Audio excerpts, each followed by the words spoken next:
friends, welcome back to my YouTube channel Saran's DIY. யூஸ்ஃபுல்லான Aariwork videos பார்க்க மறக்காம நம்ம சேனலை சப்ஸ்கிரைப் பண்ணிக்கோங்க. பக்கத்தில் இருக்க பெல் ஐக்கனும் கிளிக் பண்ணிக்கோங்க. இப்போ நீங்கள் ஸ்க்ரீனில் பார்க்குற இந்த போட்நெக் டிசைனில் நான் நெட் கிளாத் அட்டாச் பண்ணியிருக்கேன். ஸோ நெட் கிளாத் எப்படி அட்டாச் பண்ணுறதுன்னு டீட்டெயில்டான வீடியோ நம்ம சேனலில் நான் அப்லோட் பண்ணியிருக்கேன்.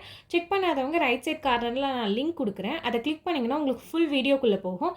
அந்த வீடியோ யூஸ் பண்ணி நீங்கள் நெட் கிளாத் எப்படி அட்டாச் பண்ணுறது அப்படின்றத பார்த்து நீங்கள் அட்டாச் பண்ணிக்கோங்க. நெக்ஸ்ட்டு இந்த நெட் கிளாத் அட்டாச் பண்ண இந்த கிளாத்தில் நான் எப்படி ஆரி ஒர்க் பண்ண போகிறேன் அப்படின்றது தான் இந்த வீடியோவில் உங்களுக்கு கிளியராக எக்ஸ்பிளைன் பண்ண போகிறேன். ஸோ வீடியோ ஸ்கிப் பண்ணாமல் கடைசி வரைக்கும் பாருங்கள். ஸோ இப்போ நம்ம ஜரி லைன் ஒர்க் பண்ணியிருக்கோம்ல, ஸோ அதுக்கு பக்கத்தில் நான் மார்க் பண்ண போகிறேன். ஸோ அந்த ஜரி லைன் மேலே ஒன் இன்ச்சுக்கு நான் மார்க் பண்ணிவிட்டு அங்கேருந்து ஒரு 1.4 இன்ச்சுக்கு நான் வந்து மார்க் பண்ணுறேன். ஆக்சுவலி நான் இதில் ரிவைஸில் மார்க் பண்ணுறேன், நீங்கள் கரெக்டாக மார்க் பண்ணிக்கோங்க. ஸோ மேலேயும் பார்த்தீங்கன்னா ஒரு 1லேருந்து 1.4 வரைக்கும் இருக்கணும் உங்களுக்கு மெஷர்மெண்ட்ஸ். நான் இந்த மெஷர்மெண்ட்ஸ்லாம் என் கிளியராக உங்களுக்கு எக்ஸ்பிளைன் பண்ணுறேன்னா நிறைய பேர் கேட்குறீங்க எவ்வளோ மெஷர்மெண்ட்ஸ் அப்படின்னு சொல்லிட்டு. ஸோ அதுக்காக தான் உங்களுக்கு கிளியராக எக்ஸ்பிளைன் பண்ணுறேன். இப்போ வந்து நான் ஜர்கான் பேஸ் எடுத்திருக்கேன். ஸோ அதை தான் இப்போ நம்ம மார்க் பண்ணல அந்த இடத்துல நான் ஸ்டிச் பண்ண போகிறேன். எப்பயும் போல் உள்ளேருந்து ஒரு த்ரெட்டை எடுத்துகிட்டு வெளில ஒரு குட்டி ஸ்டிச் கொடுத்துட்டு என் நாட் போட்டுருங்க. அதே மாதிரியும் கீழே உள்ளேருந்து ஒரு த்ரெட் எடுங்க. அப்படியே வெளியில் ஒரு குட்டி ஸ்டிச் கொடுத்துட்டு இப்போ நான் லென்த்தியாக ஒரு த்ரெட் எடுக்கிறேன். என் நாட் போடாமல் லென்த்தியாக ஒரு ஸ்டிச்சு அப்புறம் ஒரு குட்டி ஸ்டிச் கொடுக்குறேன். இப்போ நான் வந்து கட் பீட் எடுத்திருக்கேன். இது ஆக்சுவலி வந்து பிளாக்கும் ப்ரௌனும் சேர்ந்த கலர். ஸோ ஒரு மாதிரி டபுள் ஷேட் உங்களுக்கு லுக் கொடுக்கும். ஸோ இந்த கட் பீட் தான் எடுத்திருக்கேன். ஸோ அதை வந்து நல்லா நீடில் லோட் பண்ணிக்கோங்க. நெக்ஸ்ட்டு வந்து சமிக்கி எடுத்திருக்கேன். ஸ்மால் சைஸ் சமிக்கி தான் எடுத்திருக்கேன். ஸோ ஒரு சமிக்கி ஒரு கட் பீட். ஸோ நான் இது வந்து கான்ட்ராஸ்ட்டாக கொஞ்சம் சாரீ கலரில் இருக்கட்டும்னு சொல்லிட்டு நான் இந்த ப்ரௌன் கலரில் எடுத்திருக்கேன். ஸோ இப்போ வந்து அப்படியே என் நாட் போடாமல் நீங்கள் அப்படியே ஒரு குட்டி ஸ்டிச் லெஃப்ட் சைடில் ஒரு குட்டி ஸ்டிச் கொடுத்துட்டு அகெயின் ஒரு ரைட் சைடில் குட்டி ஸ்டிச் கொடுங்க. நெக்ஸ்ட் லென்த்தாக ஒரு த்ரெட் அப்புறம் ஷார்ட் ஸ்டிச் கொடுத்துட்டு நீங்கள் வந்து அகெயின் வந்து ஒரு சமைக்கி ஒரு கட் பீட் ஸ்டிச் பண்ணுறேன். இப்போ லெஃப்ட் சைடில் ஒரு ஸ்டிச் கொடுத்துட்டு அப்புறம் ரைட் சைட் கொண்டு போகிறேன். நெக்ஸ்ட் அப்படியே ஒரு லென்த்தாக ஒரு ஸ்டிச்சு குட்டி ஸ்டிச். ஏன் நான் வந்து லெஃப்ட் சைடில் ஒரு குட்டி ஸ்டிச் கொடுக்குறேன்னா அப்போ தான் வந்து க்ரிப்பாக நிற்கும். நீங்கள் அப்படியே ரைட் சைடில் ஒரு ஸ்டிச் கொடுத்துட்டு கண்டினியூ பண்ணிங்கன்னா அந்த பீட்ஸ் வந்து கொஞ்சம் ஆடுற மாதிரி இருக்கும், ஒழுங்காக ஃபிட்டிங்காக இருக்காது. ஸோ அதனால லெஃப்ட்டில் ஒரு குட்டி ஸ்டிச் கொடுத்துட்டு அப்புறம் ரைட்டில் கொடுக்குறேன். நீங்களும் இதே ஃபாலோ பண்ணுங்கள், உங்களுக்கு கரெக்டாக வந்து அந்த பீட்ஸ் கரெக்டாக ஃபிக்ஸ் ஆகும். ஸோ இதே மாதிரி அந்த ரவுண்டு ஃபுல்லாக வந்து ஒரு ஃப்ளவர் பேட்டர்னில் நான் வந்து ஒர்க் பண்ண போகிறேன். இந்த சக்கரையை சுற்றி நம்ம வந்து எத்தனை கட் பீட்ஸ் ஃபிக்ஸ் பண்ணுவோம் அப்படின்னு பார்த்தீங்கன்னா கிட்டத்தட்ட ஒரு 8 வந்து உங்களுக்கு ஸ்பேஸ் கரெக்டாக இருக்கும். இது வந்து குட்டி சக்கரை அப்படின்றதால 8 கரெக்டாக இருக்கும். ஏன்னா கேப் ஈக்குவலாக இருக்கும், ஃபினிஷிங்கும் உங்களுக்கு அப்போ தான் நீட்டாக இருக்கும். இந்த மாதிரி பண்ணிங்கன்னா உங்களுக்கு அழகான ஒரு ஃப்ளவர் பேட்டர்ன் வரும். ஸோ இப்போ என்ன பண்ணணும்னா என் நாட் போட்டு கம்ப்ளீட் பண்ணிடணும். ஏன்னா நம்ம ஃபுல்லாக வந்து பெட்டல்ஸ் கம்ப்ளீட் பண்ணிட்டோம். இப்போ என் நாட் போட்டு கம்ப்ளீட் பண்ணிட்டோம். ஸோ அழகாக உங்களுக்கு ஒரு ஃப்ளவர் பேட்டர்ன் வந்துருச்சு. நெக்ஸ்ட் இன்னொரு ஃப்ளவர் நம்ம வந்து அப்படியே கீழே பண்ண போகிறோம். ஸோ அதுக்கு வந்து இதுக்கு எவ்வளோ இன்ச் இருக்குன்னு மெஷர் பண்ணிக்கோங்க. பார்த்தீங்கன்னா 1லேருந்து ஒரு 1.3 கிட்டத்தட்ட ஒரு 1.4 இருக்கும்னு வச்சுக்கோங்களேன். இப்போ வந்து ஸ்பேஸ் எதுவும் நான் விட போகிறதில்ல மிடில். ஸோ அதே மாதிரி 1லேருந்து ஒரு 1.4க்கு நான் மார்க் பண்ணியிருக்கேன். மேலேயும் கீழேயும் அதே மாதிரியே மார்க் பண்ணிக்கோங்க. நீங்கள் ஒவ்வொன்றுத்துக்கும் மார்க் பண்ணணும்னு அவசியம் இல்லை. நீங்கள் கண்டினியூவாக ஃபுல்லாக மார்க் பண்ணிவிட்டு கூட நீங்கள் போகலாம். நான் வந்து ஒவ்வொரு ஃப்ளாருக்கும் வந்து நான் மார்க் பண்ண போகிறேன். எனக்கு இதுவே கரெக்டாக இருக்கும். ஏன்னா அப்போ தான் நம்மளுக்கு எவ்வளோ கேப் இருக்குது அப்படின்றத மெஷர் பண்ண முடியும். ஸோ இப்போ இந்த மிடில் நம்ம போட்டோம்ல, ஸோ இந்த இடத்துல ஒரு சக்கரையை ஃபிக்ஸ் பண்ணிடணும். ஃபிக்ஸ் பண்ணிவிட்டு இப்போ நம்ம லாஸ்ட்டில் மேலே நம்ம எப்படி பண்ணோமோ அதே மாதிரி கொஞ்சம் லென்த்தியான த்ரெட் எடுத்துகிட்டு நம்ம சமிக்கியும் வந்து கட் பீடியும் ஃபிக்ஸ் பண்ணிவிட்டு ஸோ அதே மாதிரி பக்கத்தில் நம்ம வந்து ஃபிக்ஸ் பண்ணிடுறோம். ஸோ இந்த மாதிரி ஃபிக்ஸ் பண்ணுறப்போ உங்களுக்கு வந்து கேப் எதுவுமே இருக்காது. ஒரு ஃப்ளாருக்கும் எனக்கு கேப் வேணாம். உங்களுக்கு கேப் வேணும்னா நீங்கள் கொஞ்சம் கேப் விட்டுட்டு கூட நீங்கள் வந்து ஃபிக்ஸ் பண்ணிக்கோங்க. இந்த மாதிரி நிறைய யூஸ்ஃபுல்லான வீடியோஸ் பார்க்க மறக்காமல் நம்ம சேனலை சப்ஸ்கிரைப் பண்ணிக்கோங்க. பக்கத்தில் இருக்க பெல் ஐக்கானும் கிளிக் பண்ணிக்கோங்க. ஸோ தட் நம்ம ரெகுலராக போடுற வீடியோஸ் எல்லாம் உங்களுக்கு நோட்டிஃபிகேஷனில் வரும். இப்போ பார்த்தீங்கன்னா இந்த ஃப்ளவர் ஃபுல்லாக கம்ப்ளீட் பண்ணியாச்சு. என் நாட் போட்டு கம்ப்ளீட் பண்ணிடுறேன். ஸோ இதே மாதிரி வந்து கீழே நீங்கள் வந்து அந்த மெஷர்மெண்ட்ஸ் யூஸ் பண்ணி நீங்கள் ஃப்ளவர் ட்ரா பண்ணிக்கோங்க. இப்போ இங்கே மிடில் வந்து கேப் இருக்குது பார்த்தீங்களா? ஸோ அந்த எட்ஜஸில் நான் ஜர்தோசி யூஸ் பண்ண போகிறேன். இது வந்து ரொம்ப குட்டியாக கட் பண்ணியிருக்கேன். ஃபஸ்ட்டு லென்த்தாக ஒரு த்ரெட்டை எடுத்துக்கோங்க. எடுத்துகிட்டு கொஞ்சம் க்ராஸாக ஸ்டிச் பண்ணுங்கள். அகைன் ஒரு குட்டி ஸ்டிச் கொடுத்துட்டு அதே த்ரெட்டை பேக் சைட் கொண்டு வாங்க. பின்னாடி ஒரு குட்டி ஸ்டிச், அகைன் ஒரு குட்டி ஸ்டிச் கொடுங்க. நெக்ஸ்ட் இன்னொரு ஜர்தோசியை விடுங்க. அது வந்து இன்னும் கொஞ்சம் அதோட கொஞ்சம் கீழே இருக்கிற மாதிரி இருக்கும். நெக்ஸ்ட் அதே மாதிரி மேலே கொண்டு வாங்க, குட்டி ஸ்டிச் கொடுங்க. அகெயின் வந்து இன்னொரு ஜர்தோசியை வச்சு ஸ்டிச் பண்ணுங்கள். இப்போ வந்து பார்க்க உங்களுக்கு ஒரு லீஃப் பேட்டர்னில் இருக்கும், ரொம்ப அழகாக இருக்கும். நான் ரொம்ப குட்டியாக எடுத்திருக்கேன். இதுக்கு மெஷர்மெண்ட்ஸ்ன்னு பார்த்தீங்கன்னா பெருசாக நான் அக்யூரேட்டாக நான் கவனிக்கலை. பார்த்தீங்கன்னா ஒரு 0.2 சைஸ் வச்சுக்கோங்களேன், அவ்வளோதான் இருக்கும்.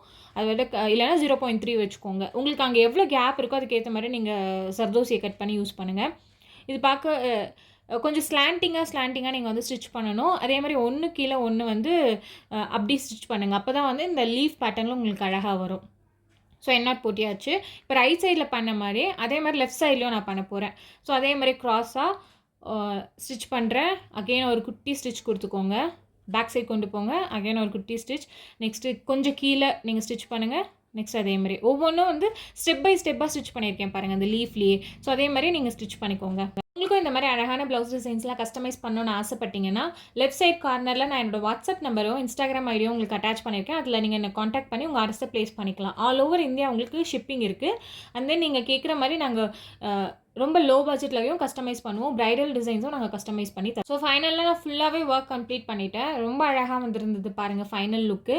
ஸோ கேப் எதுவுமே இல்லாமல் ரொம்ப நெருக்கமாக கம்ப்ளீட் பண்ணேன். பட் இதுக்கு டைம் ரொம்பவே ஆச்சு. ஸோ நீங்களும் வந்து பொறுமையாக பண்ணுங்கள். நெக்ஸ்ட் இப்போ நம்ம ஜர்கான் பேஸ் நம்ம வந்து ஸ்டிச் பண்ணோம்ல, அதுக்கு மேலே க்ளூ அப்ளை பண்ணிக்கிறேன். ஸோ இப்போ க்ளூ பென் யூஸ் பண்ணி தான் நான் பண்ண போகிறேன். ஸோ இந்த க்ளூ பென் ரொம்ப யூஸ்ஃபுல்லாக இருக்குது. நீங்களும் வேணால் வாங்கி ட்ரை பண்ணுங்கள்.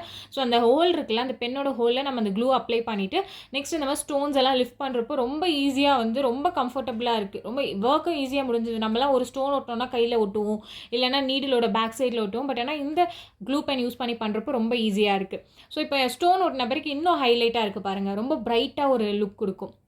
நெக்ஸ்ட் வந்து பார்த்தீங்கன்னா இந்த மேலே இருக்குது பார்த்தீங்களா, இந்த இடத்துல நான் வந்து ஒர்க் பண்ண போகிறேன். வெளிப்பக்கம் ஒர்க் பண்ண போகிறதில்ல. வெளிப்பக்கம் வந்து மடிச்சு அடிப்பாங்க. நான் இப்போ வந்து உள்பக்கம், அந்த உள்பக்கம் வந்து இந்த நெக்கோட க்ளோஸ்டு நெக் இருக்குல்ல, ஸோ அந்த சைட் தான் நான் ஒர்க் பண்ண போகிறேன். இங்கே வந்து நீங்கள் வேணால் கிராண்டாகவும் கொடுத்துக்கலாம். நான் ரொம்ப சிம்பிளாக ஒரே ஒரு லைன் வந்து கொடுக்கலாம் அப்படின்ட்டு இருக்கேன்.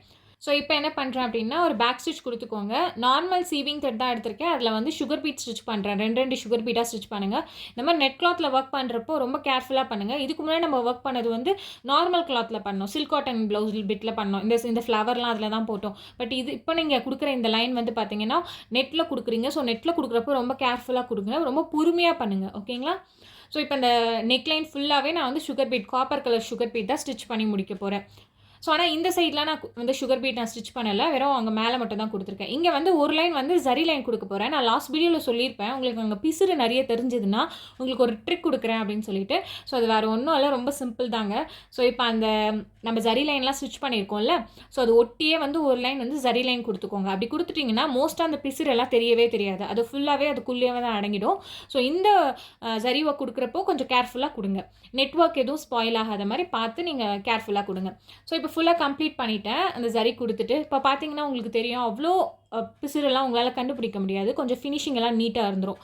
ஸோ இப்போ இந்த நெட் கிளாத் மிடில் வந்து நான் இன்னும் கொஞ்சம் டிசைன்ஸ் கொடுக்கலாம். ஆனால் கஸ்டமர் எதுவும் வேணான்னு சொன்னாங்க. பட் ஆனால் இருந்தாலும் பிளெயினாக இருக்கேன்னு சொல்லிட்டு நான் அங்கங்கே வந்து டாட்டாக வந்து நான் மார்க் பண்ணுறேன்.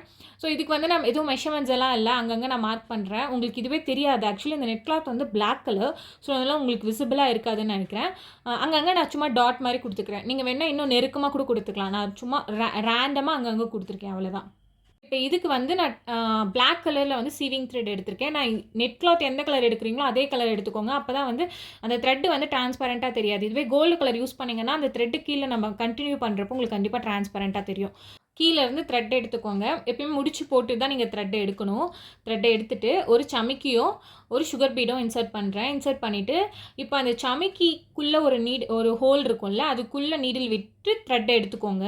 இப்போ இந்த சுகர் பீடு கீழே சமிக்கிக்குள்ளே ஒரு நீடில் விட்டு த்ரெட்டை எடுத்து எண்ட் நாட் போட்டுக்கோங்க. ஓகேங்களா? இப்போ அதே த்ரெட்டை நம்ம கண்டினியூ பண்ணுறோம். நெக்ஸ்ட் நீங்கள் எங்கே மார்க் பண்ணியிருக்கீங்களோ அந்த இடத்துக்கு நீங்கள் அப்படியே கண்டினியூ பண்ணிக்கலாம். ஓகேங்களா? கண்டினியூ பண்ணிவிட்டு நீடில் வந்து இன்சர்ட் பண்ணி த்ரெட்டை லாக் பண்ணிக்கோங்க. ஒரு சமிக்கியும் ஒரு சுகர் பீடும் இன்சர்ட் பண்ணிவிட்டு அந்த சுகர் பீடு கீழே அந்த சமிக்கிக்குள்ளே நீங்கள் நீடில் விட்டு த்ரெட்டை எடுத்து எண்ட் நாட் போடணும். ஓகேங்களா? அப்போ தான் வந்து அந்த எண்ட் நாட் போடுறப்போ உங்களுக்கு மேலே அந்த சுகர் பீடுக்கு மேலே நீங்கள் எண்ட் நாட் போட்டிங்கன்னா அந்த த்ரெட்டு விசிபிளாக தெரியும். ஓகேங்களா? அதனால தான் சொல்கிறேன், ஒரு பேக் ஸ்டிச் கொடுத்துக்கோங்க எப்பயுமே. இப்போ நீங்கள் லோட் பண்ணுறீங்க, அந்த சுகர் பீடுக்குள்ளே சமிக்கிக்குள்ளே வந்து நீங்கள் நீட்டில் விட்டு த்ரெட் எடுத்து எண்ட் நாட் போடணும். ஸோ இப்படி பண்ணுறப்ப அந்த எண்ட் நாட் விசிபிளாக தெரியாது மேலே, அந்த எண்ட் நாட் வந்து உள்ளே மறைஞ்சிரும். ஸோ இதே மாதிரி ஃபுல்லாக நீங்கள் வந்து கண்டினியூ பண்ணிக்கோங்க. பேக் சைடில் அந்த த்ரெட் விசிபிளாக இருக்குதுன்னு நீங்கள் கவலைப்பட வேணாம். அதுக்கு நம்ம வந்து வேறு ஒரு ஆப்ஷன் இருக்குது. ஓகேங்களா? இப்போ ஃபுல்லாகவே நம்ம கம்ப்ளீட் பண்ணி முடிச்சிட்டேன். நான் அங்கங்கே தான் டாட் விட்டுருக்கேன். இப்போ கீழே அந்த த்ரெட் இருக்குது பார்த்தீங்களா, இது நீங்கள் அப்படியே விட்டுடுறதுனால விட்டுடலாம். பட் ஆனால் அது கொஞ்சம் ஆக்வர்டாக தெரியும். அதுக்கு என்ன பண்ணோன்னா ரிங்கை வந்து பேக் சைடில் திருப்பிக்கோங்க. திருப்பிட்டு க்ளூ எடுத்துக்கோங்க. நார்மலாக நீங்கள் ஃபேப்ரிக் க்ளூ எடுத்துகிட்டு அங்கங்கே ஒட்டி விட்டுருங்க. ஸோ அந்த நம்ம இப்போ எண்ட் நாட் போட்டோம்ல அந்த இடம், அந்த சமிக்கி ஃபிக்ஸ் பண்ண இடம், ஸோ அங்கே வந்து இந்த மாதிரி க்ளூ அப்ளை பண்ணிவிட்டு நல்லா ட்ரை ஆனதுக்கப்புறமா நீங்கள் வந்து கட் பண்ணிக்கோங்க அந்த த்ரெட்டை. ஒட்டை கட் பண்ணாதீங்க, கொஞ்சம் லைட்டாக விட்டுட்டு கட் பண்ணுங்கள். ரொம்ப ஒட்டை கட் பண்ணிங்கன்னா அது ரிமூவ் ஆகிறதுக்கு வாய்ப்பு இருக்குது. ஸோ இந்த மாதிரி நல்லா க்ளூ ட்ரை ஆனதுக்கப்புறம் தான் இந்த மாதிரி நீங்கள் கட் பண்ணணும். இப்போ வந்து உங்களுக்கு அந்த த்ரெட் விசிபிளாக தெரியாது. ஏன்னா இது நெட் கிளாத்ன்றதால கண்டிப்பாக டிரான்ஸ்பரண்ட்டாக தெரியும். ஸோ நீங்கள் கட் பண்ணுறது நல்லது. ஓகேங்களா? ஸோ இப்போ பாருங்கள் விசிபிளாக தெரியல. இப்போ நீட் அண்ட் ஃபினிஷிங்காக இருக்குது பாருங்கள். ஸோ உங்களுக்கு நல்லா ஜூம் இன்ல காமிக்கிறேன் ஃபைனல் லுக்கு. ஸோ இதுதான் ஃபைனல் லுக். ரொம்ப அழகாக இருந்தது, நீட்டாக இருந்தது. ரொம்ப சட்டிலாக மினிமலாக ஒர்க் தான் பண்ணியிருக்கேன் நான். பட் ஆனால் இதுக்கே கொஞ்சம் உங்களுக்கு நல்லா டைம் எடுக்கும். ஏன்னா இது கொஞ்சம் ப்ராட் நெக் வேறு. ஸோ அதனால் வந்து நான் லோ நெக்காகவும் வச்சுருக்கேன். ஸோ அதனால் உங்களுக்கு கண்டிப்பாக டைம் எடுக்கும். இப்போ நீங்கள் அட்டாச் பண்ண நெட் கிளாத்தை எப்படி ரிமூவ் பண்ணுறது அப்படின்றதையும் நான் உங்களுக்கு காமிக்க போகிறேன். இப்போ ரிங்கில் வந்து நான் எடுத்துட்டு பேக் சைட் திருப்பினீங்கன்னா உங்களுக்கு வந்து அந்த நெட் கிளாத் வந்து விசிபிளாக இருக்கும். எக்ஸஸாக நம்ம வந்து நெட் கிளாத் இருக்கும். ஸோ அந்த நெட் கிளாத்தெல்லாம் இப்போ கட் பண்ணிடணும். ஏன்னா அதை அப்படியே விடக்கூடாது. ஸ்டிச்சிங்க்கு உங்களுக்கு டிஸ்டர்பன்ஸாக இருக்கும். இந்த மாதிரி சிசர் எடுத்துக்கோங்க, இல்லை கட்டர் கூட எடுத்துக்கலாம் நீங்கள். ஸோ எடுத்துகிட்டு இப்போ நம்ம ஒர்க் பண்ணியிருந்தோம் பார்த்தீங்களா, அந்த இடத்த மட்டும் விட்டுட்டு மற்ற இடத்துல எக்ஸஸாக இருக்க நெட்லாம் நீங்கள் வந்து கட் பண்ணிக்கோங்க. இப்போ நான் கட் பண்ணுறேன் பாருங்கள். நம்ம ஒர்க் பண்ணதுக்கு ஒட்டியே கட் பண்ணுறேன். கொஞ்சமாக நெட் கிளாத் விட்டுருங்க, ரொம்ப ஒட்டி கட் பண்ணாதீங்க. இப்போ நீங்கள் கட் பண்ணுறப்ப ரொம்ப கேர்ஃபுல்லாக பண்ணணும். ஏன்னா ஒர்க்கெல்லாம் கம்ப்ளீட் பண்ணிட்டோம். இதில் நீங்கள் வந்து கட்டிங்கில் வந்து சில்க் காட்டன் கிளாத்தையோ இல்லை வந்து நெட் கிளாத் நீங்கள் ஒர்க் பண்ண இடத்தையோ கட் பண்ணிங்கன்னா கண்டிப்பாக வந்து ஒர்க் ஸ்பாயில் ஆகிடும். ஸோ அதனால் கேர்ஃபுல்லாக பார்த்துட்டு இந்த மேலே இருக்க நெக் இருக்குல்ல, அங்கேயும் நீங்கள் கட் பண்ணிவிடுங்க நெட் கிளாத்தை. ஓகேங்களா? இப்படி பண்ணுறப்போ ஸ்டிச்சிங் பண்ணுறவங்களுக்கு ஈஸியாக இருக்கும். ஃபைனலாக கட் பண்ணி முடிச்சுட்டு பேக் சைட் வியூ இந்த மாதிரி தான் இருந்தது. ஃப்ரண்ட் சைடில் ரொம்ப அழகாக இருந்தது. நீங்கள் வேணால் ப்ளெயினாக இருக்குது இது பேக் சைடில். நீங்கள் வேணால் சில்க் காட்டன் கிளாத்தில் இன்னும் கொஞ்சம் புட்டாஸ் ஆட் பண்ணினா இன்னும் அழகாக இருந்திருக்கும். ஸ்லீவில் வந்து பார்த்தீங்கன்னா சேம் இதே நெட் பேட்டர்ன் தான் யூஸ் பண்ணியிருந்தேன். சேம் இதே டிசைன் தான் நான் வந்து ஒர்க் பண்ணியிருந்தேன். பட் வீடியோ ஃபோட்டோ நான் எதுவுமே எடுக்கலாம். அதனால் இந்த வீடியோவில் உங்களுக்கு நான் அட்டாச் பண்ண முடியல. இந்த டிசைன் கஸ்டமர் ரொம்ப பிடிச்சிருந்தது, நீட்டாக இருந்ததுன்னு சொன்னாங்க. உங்களுக்கு இந்த டிசைன் பிடிச்சிருந்ததா அப்படின்றத எனக்கு கீழே கமெண்ட் பண்ணுங்கள். இதே மாதிரி நிறைய யூஸ்ஃபுல்லான வீடியோஸ் பார்க்க மறக்காம நம்ம சேனலை சப்ஸ்கிரைப் பண்ணிக்கோங்க. பக்கத்தில் இருக்க பெல் ஐக்கனை கிளிக் பண்ணிக்கோங்க. தேங்க்ஸ் ஃபார் வாட்சிங்.